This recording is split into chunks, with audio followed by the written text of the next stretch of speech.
ये दोस्तों, आज की इस वीडियो में हम आप सभी को बताने जा रहे हैं कक्षा 10वीं संस्कृत का ऐसे इम्पोर्टेंट वीवीआई क्वेश्चन जो कि पिछले मैट्रिक एग्जाम में बहुत बार पूछे गए हैं और आपके मैट्रिक एग्जाम में पूछे जा सकते हैं। तो चलिए फ्रेंड्स, बिना समय गवाए पहला क्वेश्चन का सोल्यूशन देख लेते हैं।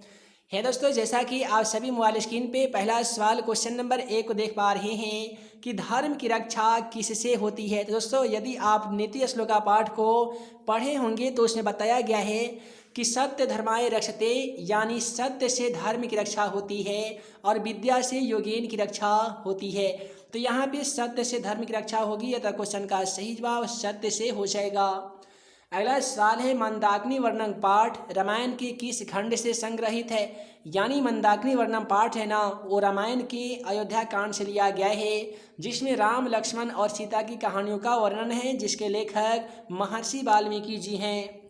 उसके बाद में अगला सवाल है कि रुचि अर्थानाम प्रियमाणः सूत्र का एक सही उदाहरण क्या हो जाएगा। तो दोस्तों, रुचि अर्थानाम प्रियमाणः सूत्र जो है ना, इसका जो संपूर्ण महत्वपूर्ण उदाहरण होता है वह है बालकाय मोदकम रचते, यानी बच्चों को मिठाई अच्छी लगती है। उसके बाद में है मृगः सिंहात पद में पंचमी विभक्ति किस सूत्र से हुई है। दोस्तों, मृगः का मतलब होता है हिरण, सिंहात पद में पंचमी विभक्ति का जो यूज किया गया है ना, ये मित्रार्थानाम भययोतु सूत्र से यूज किया गया है। तो क्वेश्चन का सही जवाब मित्रार्थानाम भय हेतु हो जाएगा। उसके बाद में अगला सवाल है कि हन धातु के लट लकार प्रथम पुरुष एक वचन में क्या रूप हो जाएगा। दोस्तों, हन धातु के लट लकार के प्रथम पुरुष एक वचन में जाइएगा ना तो हनती बन जाता है। तो क्वेश्चन का सही जवाब हनती हो जाएगा।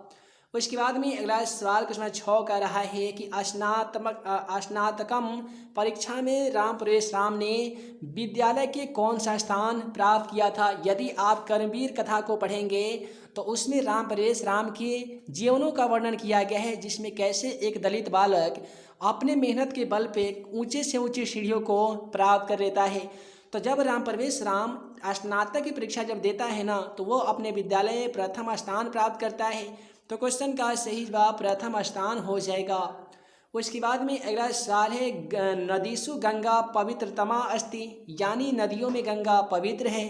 तो नदीसु पद में कौन सी विभक्ति लगाई गई है। दोस्तों, जिस प्रकार से बालक शब्द के सप्तमी विभक्ति में बालक का हो जाता है बालकेशु, उसी प्रकार से नदी शब्द के जब सप्तमी विभक्ति में हम लोग जाएंगे ना तो ये नदीसु हो जाएगा। अतः क्वेश्चन का सही जवाब सप्तमी विभक्ति हो जाएगा। उसके बाद में अगला सवाल है कि मिस लहरी की लेखिका कौन है। दोस्तों, मिस लहरी की जो लेखिका है ना, ये पंडिता क्षमा राव है और यह जो क्वेश्चन लिया गया है संस्कृत साहित्य लेखिका पाठ से लिया गया है।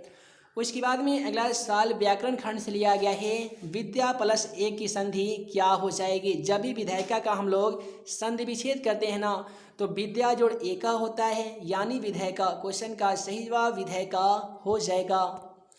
उसके बाद में अगला सवाल क्वेश्चन 10 कहता है नरक सदेदम का संधि विच्छेद क्या हो जाएगा। तो नरकस्य एदम का जो संधि विच्छेद कीजिएगा तो नरकस्य जोड़ इदम हो जाएगा, यानी क्वेश्चन का सही जवाब नरकस्य जोड़ इदम हो जाएगा। नरकस्य एदम का नरकस्य जोड़ इदम संधि विच्छेद होता है। अगला सवाल है कि निर्तोड़ भवत की संधि क्या हो जाएगी। तो निर्तोड़ भवत का संधि विच्छेद कीजिएगा ना तो निर्तोह जोड़ भवत हो जाएगा, जिसमें विसर्ग का प्रयोग किया जाता है। तो वैसे शब्द जिसका संधि विच्छेद करने के लिए विसर्ग का प्रयोग की जाती है उसे हम लोग विसर्ग संधि कहते हैं। अतः क्वेश्चन का सही जवाब विसर्ग संधि हो जाएगा। उसके बाद में अगला सवाल क्वेश्चन 12 को देखिए कि संकल्प पाच्य में किन वर्णों की संधि हुई है। तो देखिए, संकल्प पाँच में आधा यहाँ पे त लगा है, उसके बाद में पाँच में यहाँ पे च लगा है। तो जो वर्णों की संधि हुई है ना, वो त घन च हुई है, यानी त जोड़ च हुई है। अतः क्वेश्चन का सही जवाब त जोड़ च हो जाएगा। उसके बाद में अगला सवाल है कर्मणि विरह का समस्त पद क्या होता है। तो आप तमाम छात्रों को मालूम होगा कि दो या दो से अधिक पदों के मेल से बने पद को हम लोग समास कहते हैं और उसका विग्रह भी किया जाता है ना। समास का तो विग्रह होता है, विग्रह करने के बाद में हमें ये पता चलता है कि कौन से पद में कौन सा समास है। तो जब कर्मवीर का हम लोग विग्रह करते हैं तो ये होता है कर्मणि विरह, यानी कर्म में जो वीर हो उसे ही हम लोग वास्तव में कर्मवीर कहते हैं। तो कर्मणि विरह का समस्त पद क्या होगा, तो कर्मवीर हो जाएगा।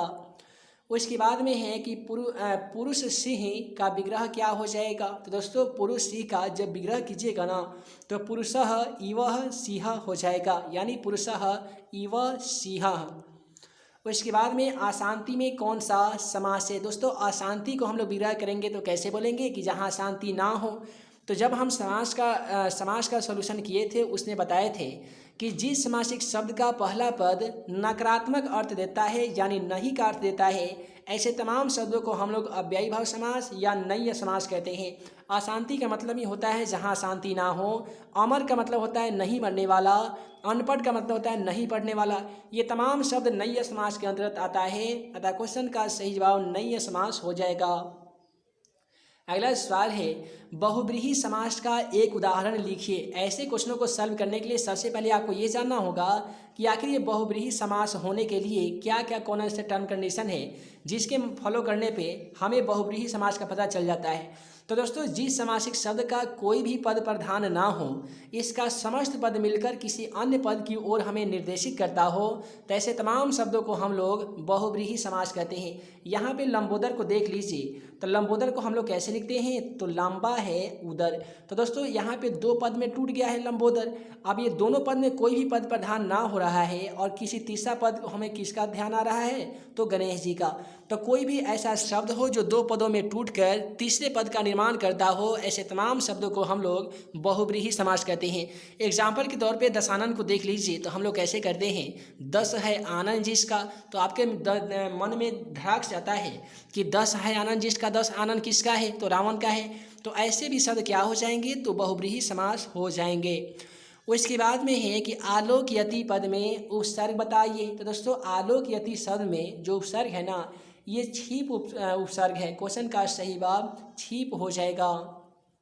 इसके बाद में है अक्षिपद पद में धातु है। दोस्तों अक्षी पद में धातु की अगर बात करें तो देखिए क्या लगा है, अक्षी जोड़ छीप। यहाँ पे धातु को जो मूल धातु है वो छीप धातु है। उसके बाद में शोभते किस लकार का रूप है। दोस्तों लट लकार में ही होते हैं, तीत अंति सीधा था, ये आपका लट लकार, लोट लकार, लंग लकार, विधिलिंग, इस प्रकार से आपका लकार होती हैं। ठीक है, लकार को इंग्लिश में हम लोग टेंस कहते हैं, हिंदी में काल कहते हैं। तो ये जो लट लकार का रूप होता है ना, इसी में आता है शोभते तेत अंते। तो क्वेश्चन का सही जवाब लट लकार हो जाएगा। अगला सवाल नदी शब्द का तृतीय एकवचन में क्या हो जाएगा। तो नदी शब्द जाइएगा ना तो नदी नद्धो नद्धा होता है। तो यहाँ पे नद्धा क्वेश्चन का सही जवाब होगा, जो कि यहाँ पे नद्धा दिया जा चुका है। अगला सवाल है कि पितरी किस विभक्ति का रूप है। दोस्तों पितरी जो है ये किस विभक्ति का रूप है, तो ये सप्तमी विभक्ति का रूप है। पिता शब्द के जब सप्तमी विभक्ति में जाइएगा तो वहाँ पे पितरी मिलता है। उसके बाद में अगला सवाल क्वेश्चन 22 को देखिए कि गोसु का मूल रूप लिखिए। दोस्तों गोसु का जो मूल रूप है ना, तो ये गो होता है। गो का हिंदी अर्थ होता है गाय, और इसी को जब विभक्ति के रूप में प्रयोग कीजिएगा तो ये गोसु हो जाता है या गौ हो जाता है। अगला सवाल है सुंदरतम में कौन सा तद्धित प्रत्यय है। तो दोस्तों जब भी तद्धित प्रत्यय यानी तद्धित प्रत्यय से बने शब्द को तद्धितांत शब्द भी कहते हैं। तो यहाँ पे एक तम प्रत्यय होता है। जैसे मान लेते हैं कि सुंदर, सुंदर एक वर्ड है, इसमें हम तम प्रत्यय मिला देते हैं तो सुंदरतम हो जाता है। ठीक है, तो इस प्रकार से हम कह सकते हैं सुंदरतम में कौन सा प्रत्यय है, तो तम प्रत्यय है। प्रत्यय पे ऑलरेडी हमारा वीडियो लेक्चर बनाया जा चुका है, आप यूट्यूब में सर्च कीजिएगा प्रत्यय बाय मैथ एंड एडजेक्टिव्स, तो हमारा वीडियो सबसे पहले आपको देखने को मिल सकता है। अगला सवाल है पठनम में कौन सा प्रत्यय है। दोस्तों ल्यूट प्रत्यय जो होता है ना, ये किसी भी शब्द के अंत में अन जुड़ता है। जैसे लेख प्लस ल्यूट प्रत्यय से बनता है लेखनम, गम प्लस ल्यूट प्रत्यय से बनता है गमनम। उसी प्रकार से पठ प्लस ल्यूट प्रत्यय से पठनम बनता है। तो पठनम यहाँ पे दिया गया है, कौन सा प्रत्यय है पठनम में, तो हम बोलेंगे कि ल्यूट प्रत्यय है। केवल इतना याद रखिएगा, ल्यूट प्रत्यय के जो सांकेतिक अक्षर होता है ना, ये अन जुड़ता है किसी भी शब्द के अंत में। अब यहाँ से पूछा गया है किशोरी शब्द में स्त्री प्रत्यय बताइए। दोस्तों जैसा कि आप सभी को मालूम होगा, खास करके स्त्री प्रत्यय में तीन प्रत्यय काफ़ी ज़्यादा पॉपुलर हैं। एक होता है डीन, डिस और आजा, यानी आपका कातवा प्रत्यय होता है।